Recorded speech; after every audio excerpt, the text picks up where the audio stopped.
Good morning class. NC campus YouTube channel पे आपका स्वागत है।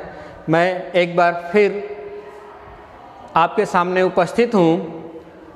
इतिहास को लेकर इतिहास में हम पढ़ रहे थे कि इतिहास जानने के स्रोत में हमने बताए थे कि इनके 3 स्रोत होते हैं: पुरातात्विक स्रोत, साहित्यिक स्रोत और विदेशी आगमन या विदेशी स्रोत। इसमें हम लोग पुरातात्विक स्रोत को पढ़ चुके थे। बात कर रहे थे हम लोग दूसरे स्रोत पे यानी साहित्यिक स्रोत।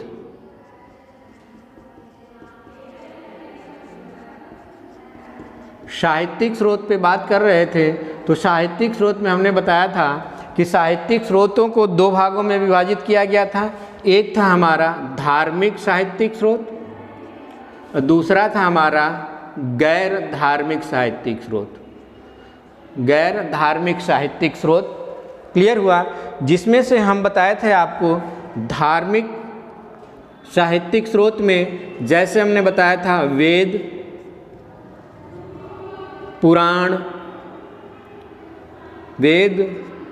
पुराण, महाभारत, उपनिषद, रामायण। क्लियर हुआ। ये हमारे साहित्यिक के धार्मिक स्रोत के अंतर्गत आते हैं। वेद, पुराण, महाभारत, उपनिषद और रामायण। इनमें मैंने आपको वेद के विषय में बता दिया था कि वेद कितने हैं, उनकी चर्चाएं हो गई थी, लेकिन थोड़ा सा उसमें चर्चाएं तो हुई थी, लेकिन उसका सिस्टमैटिक क्रम जो मैं बनाया था वो थोड़ा इधर उधर हो गया था, क्योंकि स्पेस थोड़ा कम हो गया था। तो आज मैं फिर वेद को एक बार बताता हूँ, उसको थोड़ा आप लोग देखिएगा। वेद जैसा वेद, ठीक, वेदों की कुल संख्या 4 है। वेदों को 1500 BC से लेकर 1000 BC के मध्य लिखा गया था। यानी वेदों की रचना जो है 1500 BC से लेकर 1000 BC के मध्य माना जाता है, जो वैदिक काल के अंतर्गत आता है। जब हम वैदिक काल इतिहास पढ़ेंगे तो उसके अंतर्गत आता है। क्लियर हुआ। इन वेदों में जो 4 वेद थे हमारे, जैसे ऋग्वेद,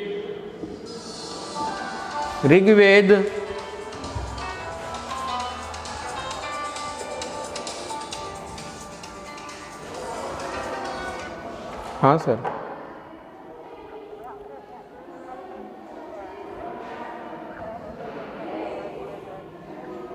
तो 3 बजे आएंगे। चलिए ठीक है सर।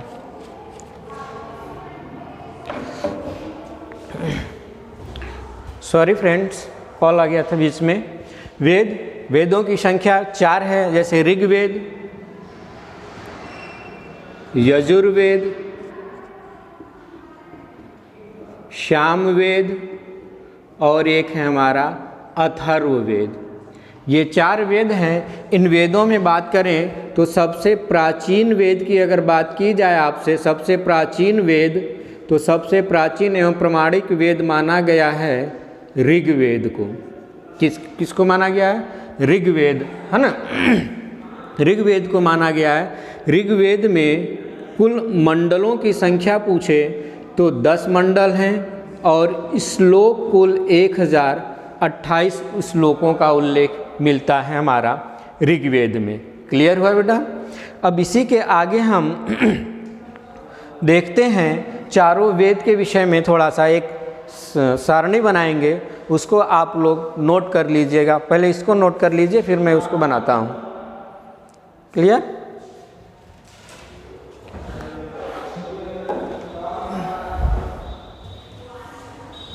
ठीक है बेटा, चलो देखते हैं।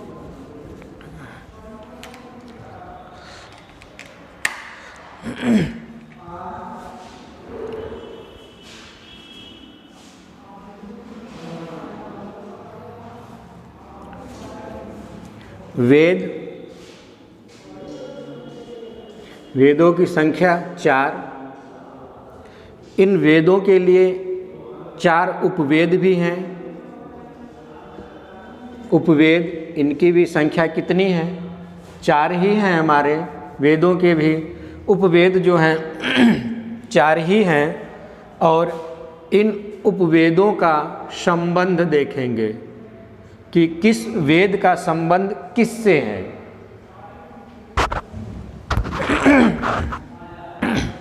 क्लियर हुआ बेटा? और देखते हैं तो वेद में पहला वेद हमारा जो है ऋग्वेद, यही है ना बेटा, ऋग्वेद। दूसरा हमारा है यजुर्वेद, तीसरा हमारा सामवेद और चौथा है हमारा अथर्ववेद। क्लियर हुआ? 4 वेद हैं। ऋग्वेद के जो जनक माने गए हैं वो पैल हैं। यजुर्वेद के जो जनक हैं वे हैं वैशंपायन। वैशंपायन को माना गया है। सामवेद का जो जनक है वो माना गया है जैमिनी को। और अथर्ववेद के जो जनक माने गए हैं वो हैं सुमंतु। क्लियर हुआ? ऋग्वेद के जनक पैल, यजुर्वेद को वैशंपायन, सामवेद जैमिनी और अथर्ववेद को सुमंतु। अब देखते हैं इन वेदों के उपवेद। जैसे ऋग्वेद के उपवेद को हम बोलते हैं आयुर्वेद। ऋग्वेद का उपवेद क्या है? आयुर्वेद। यजुर्वेद का जो उपवेद है वो है हमारा धनुर्वेद। सामवेद का जो उपवेद है वो है हमारा गांधार्ववेद। और अथर्ववेद का जो उपवेद है वो है शिल्प या सर्पवेद। क्लियर हुआ? यानी इनके उपवेद भी हैं। ऋग्वेद का उपवेद आयुर्वेद कहलाता है, यजुर्वेद धनुर्वेद है, सामवेद का गांधार्ववेद, अथर्ववेद का शिल्पवेद। इनके 4 उपवेद हैं। और इन 4 उपवेदों का जो संबंध है, संबंध की बात करें तो यजुर्वेद का जो संबंध है वो है चिकित्सा शास्त्र प्रणाली से, चिकित्सा शास्त्र प्रणाली से है। क्लियर हुआ? धनुर्वेद का जो संबंध है वो शस्त्र विद्या से है। किससे है बेटा? शस्त्र विद्या या युद्ध कला से। किससे है? युद्ध कला से है। और गांधार्ववेद का संबंध जो है ये हमारा संगीत से है, संगीत कला से। शिल्पवेद का जो है भवन निर्माण से है। ये संबंध हो गया। आयुर्वेद का संबंध चिकित्सा शास्त्र पद्धति से, धनुर्वेद शस्त्र विद्या या युद्ध कला से, गांधार्ववेद संगीत कला और शिल्पवेद का भवन निर्माण से। अब देखते हैं इनके जनक की बात कर लेते हैं। जनक या फादर, जैसे चिकित्सा शास्त्र प्रणाली के जनक किसे माना गया है? धन्वंतरी को चिकित्सा शास्त्र का जनक माना गया है। युद्ध कला का जो जनक माना गया है वो विश्वामित्र को माना गया है। किसको माना गया है बेटा? विश्वामित्र को माना गया है। और हमारा संगीत का जनक माना गया है भरत मुनि को। किसे माना गया है? भरत मुनि को। भवन निर्माण का निर्माणकर्ता या जनक माना गया है किसे? विश्वकर्मा जी को। विश्वकर्मा क्या है? ये हमारे भवन निर्माण के जनक माने जाते हैं। और थोड़ा सा चर्चा कर लेते हैं कि वेद को जो पठन पाठन वेदों का जो लोग करते थे मंत्रोच्चारण को, वेदों के मंत्रोच्चारणकर्ता को क्या कहते थे, तो वो देखते हैं। मंत्रोच्चारणकर्ता को लिख लेंगे हेडिंग इधर, मंत्रोच्चारणकर्ता को कहते थे, ये हेडिंग हो जाएगी। देखो, ऋग्वेद के पठन पाठन कर्ता को हम बोलते थे होत्री। क्या बोलते थे? होत्र बोलते थे। क्लियर हुआ? सॉरी बेटा।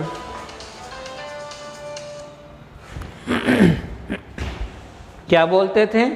होत्री। ऋग्वेद के मंत्रोच्चारणकर्ता को हम होत्री बोलते थे, और जो हमारे आयुर्वेद के मंत्रोच्चारणकर्ता होते थे उनको हम उद्गाता, क्या बोलते थे? उद्गाता बोलते थे। उनको हम उद्गाता बोलते थे। सामवेद के पठन कर्ता को या मंत्रोच्चारणकर्ता को हम बोलते थे आधुर्य या आधुर्य बोलते थे, आधुर्य बोलते थे। और अथर्ववेद के जो पठनकर्ता को बोलते थे हम ब्रह्म बोलते थे। क्या बोलते थे? ब्रह्म बोलते थे। क्लियर हुआ बेटा? जो पिछले टॉपिक्स में क्रम ऐसे था, लेकिन स्पेस न होने के कारण हमने इधर उधर लिख दिया था, जो एक कन्फ्यूजन की तरह स्थिति हो गई थी। तो इसको आप लोग इस तरह से नोट कर लीजिएगा। एक बार फिर मैं बता दे रहा हूँ, वेदों की संख्या 4, इन वेदों के उपवेद भी बनाए गए, ठीक, और इन उपवेदों का किसी न किसी प्रणाली से संबंध था। क्लियर हुआ? जैसे ऋग्वेद उपवेद आयुर्वेद, जिसका संबंध चिकित्सा शास्त्र प्रणाली से था, और चिकित्सा शास्त्र के जनक माने जाते हैं धन्वंतरी। धनुर्वेद शास्त्र विद्या या युद्ध कला से था, जो विश्वामित्र थे। सामवेद का गांधार्व वेद है उपवेद, और संगीत कला जिसे भरत मुनि माना गया। शिल्प वेद या सर्पवेद भवन निर्माण विश्वकर्मा जी को। ठीक है बेटा, यहीं पर देख लो, हम संगीत का जनक अगर बात करें, संगीत का जनक, संगीत का जनक किस वेद को मानते हैं? किस वेद को कहा जाता है? तो वो हमारा कौन सा वेद है? सामवेद, जिसमें उल्लेखित भी है कि संगीत कला किसे माना गया? सामवेद को संगीत व संगीत का वेद भी कहा जाता है, या संगीत का जनक है। ठीक। यजुर्वेद जो है, आपसे पूछे कि यज्ञ का जनक किस वेद को माना जाता है? यज्ञ का जनक किस वेद को माना जाता है? किस वेद को कहा जाता है? तो क्या देंगे आंसर हम बेटा? यजुर्वेद को। किसको माना जाता है? यजुर्वेद को हम क्या मानते हैं? यज्ञ का, यज्ञ वाला वेद या यज्ञ का जनक वेद मानते हैं। इसी यजुर्वेद में हमारा जो था यज्ञ प्रारंभ किया गया था, कि पहली बार यज्ञ के जो साक्ष्य प्राप्त होते हैं वो यजुर्वेद के ही द्वारा प्राप्त होते हैं। अथर्ववेद को हम बोलते हैं बेटा, इसमें बहुत सारी चीज़ें जैसे भूत प्रेत जोदा टोना और वशीकरण है ना, काला जादू, सभी जितने कर्मकांड भौतिक होते हैं सब हमारे अथर्ववेद में हैं। क्लियर हुआ बेटा? इतना आपको उम्मीद करते हैं समझ में आ गया होगा। ठीक है, आगे हम बात करते हैं, इसे आप नोट कर लीजिए। तो फिर हम गैर धार्मिक साहित्यिक स्रोत की चर्चा करेंगे आपसे, कि गैर धार्मिक साहित्यिक स्रोत कौन कौन से हैं। इसे आप नोट कर लीजिए, या स्क्रीनशॉट लेना है तो स्क्रीनशॉट ले लीजिए। जिनको अभी कुछ इसमें नहीं समझ में आया है तो वो पूछ सकते हैं। ठीक है बेटा? और समझ में आ गया तो फिर नोट करो।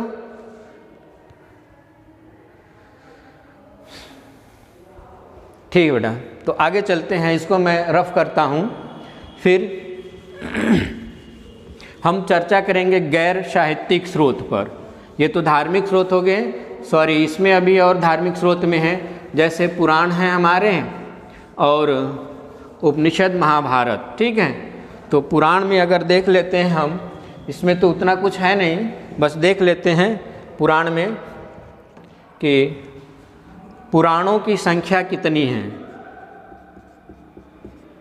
पुराणों की संख्या, कुल पुराणों की संख्या हमारी है 18 पुराण है। ठीक, 18 पुराण है। सबसे प्राचीन पुराण की बात करें, प्राचीन पुराण, सबसे प्राचीन पुराण कौन सा है हमारा? मत्स्य पुराण। कौन सा है? मत्स्य पुराण सबसे प्राचीन एवं प्रमाणिक पुराण माना जाता है। इसके अलावा जैसे वराह पुराण, विष्णु पुराण, मार्कंड पुराण, ठीक, इस तरह से सब मिलाकर 18 पुराण है। तो हमें इन पुराणों में केवल ये याद रखना है कि पुराणों की संख्या कितनी है और सबसे प्राचीन पुराण कौन सा है, सबसे प्राचीन एवं प्रमाणिक पुराण कौन सा है। बस यही 2 क्वेश्चन यहाँ से बनते हैं। फिर देख लेते हैं उपनिषद। उपनिषद, इसमें केवल हमें याद रखना है कि उपनिषद की संख्या कितनी, उपनिषदों की संख्या कितनी है। तो कुल 118 उपनिषद हैं हमारे। इसमें केवल यही आपको याद रखना है कि उपनिषदों की संख्या 118 है। ठीक बेटा, अब देख लेते हैं थोड़ा महाभारत के बारे में, है ना। ये तो पुराण हो गए, अब महाभारत देख लेते हैं। महाभारत, ठीक है, महाभारत की जो रचना हुई थी, महाभारत की जो रचना की बात करें, इसकी रचना, महाभारत की जो रचना हुई थी, यानी जो महाभारत लिखा गया था, वो हमारा माना जाता है 400 BC से लेकर 400 AD तक। क्लियर हुआ बेटा? महाभारत की जो रचना काल समय माना जाता है वो 400 BC से लेकर 400 AD तक माना जाता है। ठीक है, इसके रचनाकार कौन थे, यानी महाभारत के लेखक की बात करें या रचनाकार की बात करें तो वो थे हमारे वेद व्यास जी। किसे माना जाता है महाभारत के संकलनकर्ता? वेद व्यास को माना गया। वेद व्यास ने ही माना जाता है कि महाभारत को लिखा था। क्लियर हुआ बेटा? कोई दिक्कत? ठीक है, आगे चलते हैं हम और देख लेते हैं। महाभारत को हम और नामों से जानते हैं, इसे जय संहिता भी बोलते हैं। क्या? जय संहिता। महाभारत को जय संहिता भी कहा जाता है और इसे एक और नाम से जाना जाता है चतुर्थ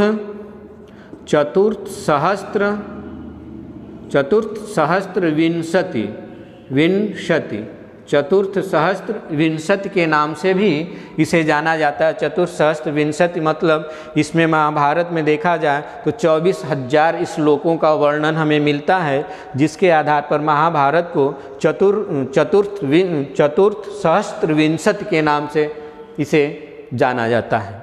इतना क्लियर हुआ बेटा कि महाभारत की रचना का समय काल क्या है? 400 BC से 400 AD तक माना गया है और इसके लेखक वेद व्यास जी हैं।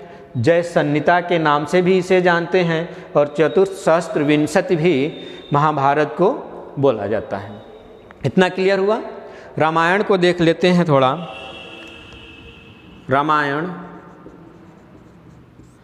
रामायण की जो रचना काल समय माना गया है वो 5वीं ईसा पूर्व माना जाता है।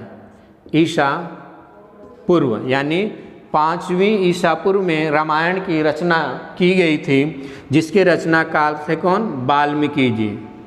कौन थे? वाल्मीकि जी थे रामायण के रचना काल। क्लियर हुआ? इतना पूछता है जो हमारा गैर धार्मिक साहित्यिक स्रोत के अंतर्गत आते हैं। इसमें कोई दिक्कत? चलिए फिर नोट कर लीजिए, फिर इसके बाद हम गैर धार्मिक साहित्यिक स्रोत की बात करेंगे आपसे।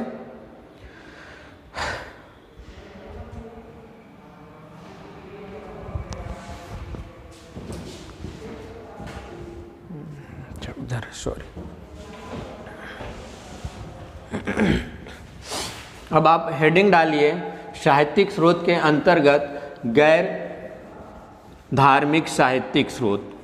गैर धार्मिक साहित्यिक स्रोत का तात्पर्य है कि समय समय पर कुछ इतिहासकारों के द्वारा कुछ पुस्तकें लिखी गई और उन पुस्तकों के माध्यम से जो हमें इतिहास जानने के स्रोत प्राप्त होते हैं उन्हें गैर धार्मिक साहित्यिक स्रोत की श्रेणी में रखते हैं। जैसे कौटिल्य का अर्थशास्त्र है ना, पतंजलि का महाभाष्य, विल्हड़ की राजतरंगिणी, मेगास्थनीज की इंडिका, ठीक है, चंद्रवरदाई की है वो पृथ्वीराज रासो, ठीक है। तो इन बुकों से जो लिखी गई हैं किसी न किसी शासन काल के शासक के विषय में लिखी गई हैं और उनके शासन प्रणालियों के संबंध में हमें जानकारी प्रदान करती हैं, जिससे हमें ये पता चलता है कि इस समय इस शासक का शासनकाल था और उसकी जो प्रशासन व्यवस्था थी कैसी थी। इन सभी का जिक्र जो है इन पुस्तकों के माध्यम से हमें प्राप्त होता है। तो हम देखते हैं साहित्यिक स्रोत में कौन सा बेटा, गैर साहित्यिक स्रोत। धार्मिक तो पढ़ लिए हम लोग अभी, गैर साहित्यिक स्रोत। गैर साहित्यिक स्रोत में अगर हम देखें तो इसमें हम देखेंगे एक तरफ लिखिएगा पुस्तक और एक तरफ लिखिएगा लेखक। जैसे एक तरफ इधर लिखिएगा लेखक या रचनाकार और दूसरी तरफ हेडिंग डालिएगा आप क्या, पुस्तक। क्लियर हुआ, पुस्तक। जैसे मैंने कहा कि अर्थशास्त्र, अर्थशास्त्र के लेखक कौन थे? अर्थशास्त्र के लेखक माना जाता है कौटिल्य को। किसे माना जाता है? कौटिल्य को माना जाता है। लेकिन कौटिल्य के अन्य नाम भी है। मान लीजिए कौटिल्य न दे दिया और इनका दूसरा नाम दे दिया तो उनको भी जान लेते हैं। कौटिल्य, चाणक्य और एक और नाम था तीसरा विष्णुगुप्त। क्या था? विष्णुगुप्त। इन तीन नामों से ये जाने जाते थे। इन तीनों में से कोई भी आए तो उसके लेखक अर्थशास्त्र कौन होंगे? चाणक्य। अर्थशास्त्र जो है हमारा, ये अर्थशास्त्र पुस्तक के नहीं जनक का बात कर रहा हूँ मैं। अर्थशास्त्र के जो लेखक थे वो पुस्तक अर्थशास्त्र सब्जेक्ट के संबंधित जो अर्थशास्त्र बुक थी उसके लेखक एडम स्मिथ हैं। ठीक है, ये हमारा राजनीति पर लिखा गया अर्थशास्त्र है। राजनीति पर लिखा गया अर्थशास्त्र मतलब उसमें राजनीति से संबंधित बातों को शो किया गया है कि शासन प्रशासन कैसे किया जाए। ठीक, यहीं पर चाणक्य ने सप्तांग का भी सिद्धांत दिया था। क्लियर हुआ? कल्हड़ की देख लेते हैं। कल्हड़ की जो पुस्तक थी, जैसे कि कौटिल्य का अर्थशास्त्र, कल्हड़ की बात करें तो कल्हड़ ने लिखा था राजतरंगिणी।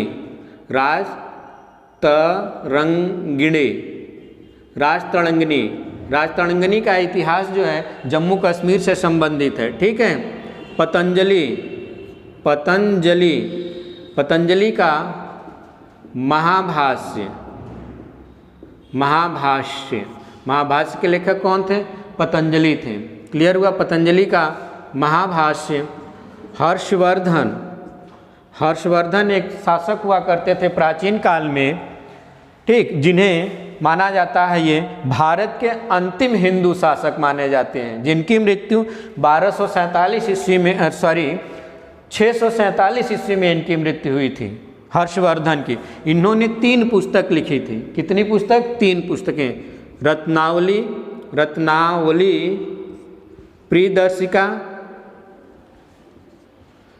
प्रियदर्शिका और एक था नागानंद। ये 3 पुस्तकें लिखी थी। क्लियर हुआ?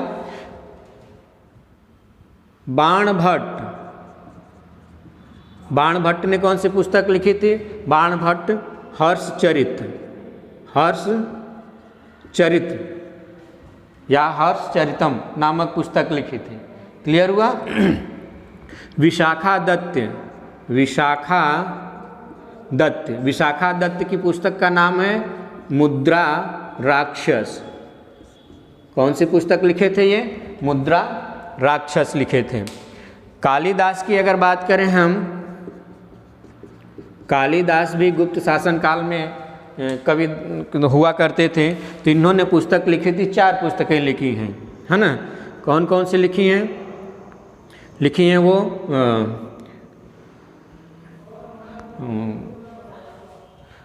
अभिज्ञान शाकुंतलम, अभिज्ञान शाकुंतलम, ठीक है, मालवी काग्निमित्रम, मालवी काग्निमित्रम,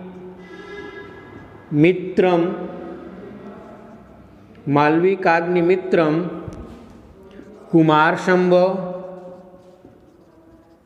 और रघुवंशम। कौन से? रघुवंशम।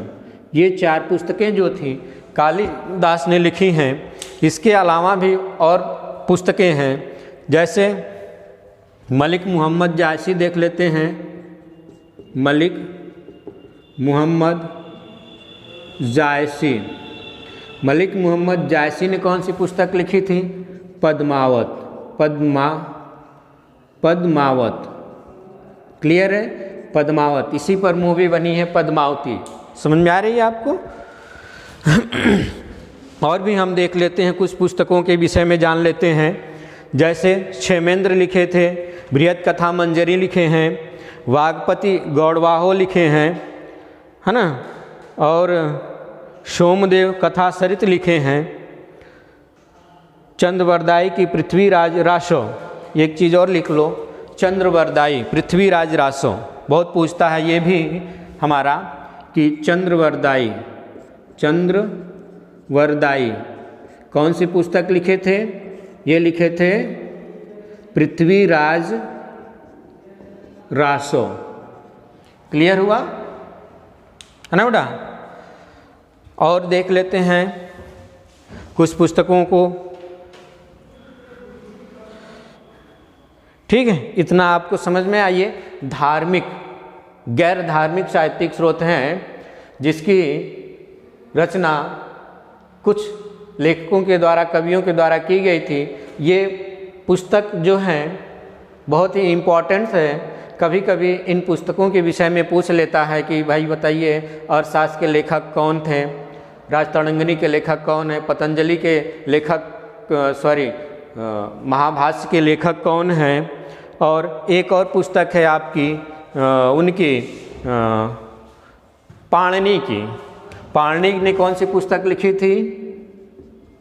पाणिनि ने लिखा था कौन सा? अष्टाध्यायी,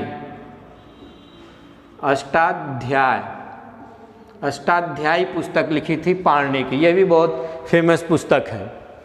क्लियर हुआ बेटा? चलिए इसको नोट कर लीजिए, इससे कुछ संबंधित बातें पूछनी है तो पूछ सकते हैं आप, नोट कर लीजिए, फिर इसके बाद हम आगे बढ़ते हैं।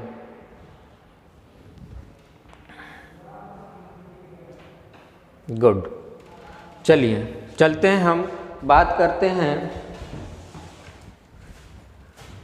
विदेशी स्रोतों के विषय में, जानते हैं। भारतीय इतिहास को जानने के लिए विदेशी स्रोत भी हमारे कहीं न कहीं सहायक होते हैं, क्योंकि हम जानते हैं कि भारतीय संस्कृत सभ्यता और कला का केंद्र माना गया और साथ ही साथ विश्व गुरु के रूप में भी जाना जाता है। तो समय समय पर भारत भ्रमण के लिए विदेशों से भी लोगों का आगमन हुआ करता था और उनके द्वारा जो साक्ष्य हमें प्राप्त हुए और उन्हीं के आधारों पर हम भारतीय इतिहास को जानने का प्रयास करते हैं। ठीक है, तो देखते हैं विदेशी स्रोत। इतिहास जानने के विदेशी स्रोत। Foreigner resource about the given of सब नॉलेज इंडियन हिस्ट्री। क्लियर हुआ? विदेशी स्रोतों में देखें तो 3 विदेशी स्रोत हमें प्राप्त होते हैं। पहला है यूनानी, यानी यूनान से आने वाले विदेशी, यूनानी।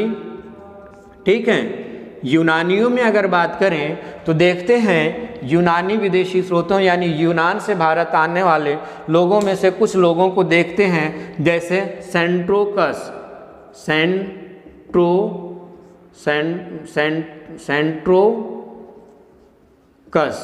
सेंट्रोकस जो था ये 323 BC में सिकंदर के साथ भारत आया था। किसके साथ? सिकंदर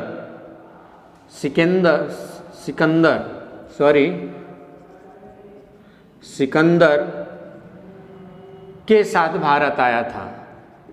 सिकंदर के साथ ये भारत आया था, सेंड्रोकस, ठीक है। 323 BC में ये आया था। क्लियर हुआ? एक यहीं पर आए थे हमारे मेगस्थनीज। कौन थे? मेगस्थनीज, ठीक। मेगस्थनीज ये हमारे, ये भी 323 BC में ही भारत आए थे। उस समय इन्होंने, मेगस्थनीज ने एक पुस्तक लिखी थी। कौन सी? इंडिका पुस्तक किसने लिखी थी? मेगस्थनीज ने। कब आए थे? 323 BC में। उस समय जो भारत में शासन काल चल रहा था वो था चंद्रगुप्त मौर्य का शासनकाल। चंद्रगुप्त मौर्य के शासनकाल में पूछता है कि चंद्रगुप्त मौर्य के शासनकाल का दरबारी कवि कौन था? वो था मेगस्थनीज। 323 BC में भारत आया था, जिसने इंडिका नामक पुस्तक लिखी। ठीक है क्लास, इतना आप लोगों को समझ में आया? कोई दिक्कत परेशानी हो तो पूछ लीजिएगा, और पीछे से भी वीडियो देखते रहिएगा। जो ना समझ में आए उनको आप पूछ सकते हैं। मैं यहीं पे अपनी क्लास को ओवर करता हूँ, है ना। Thank you class.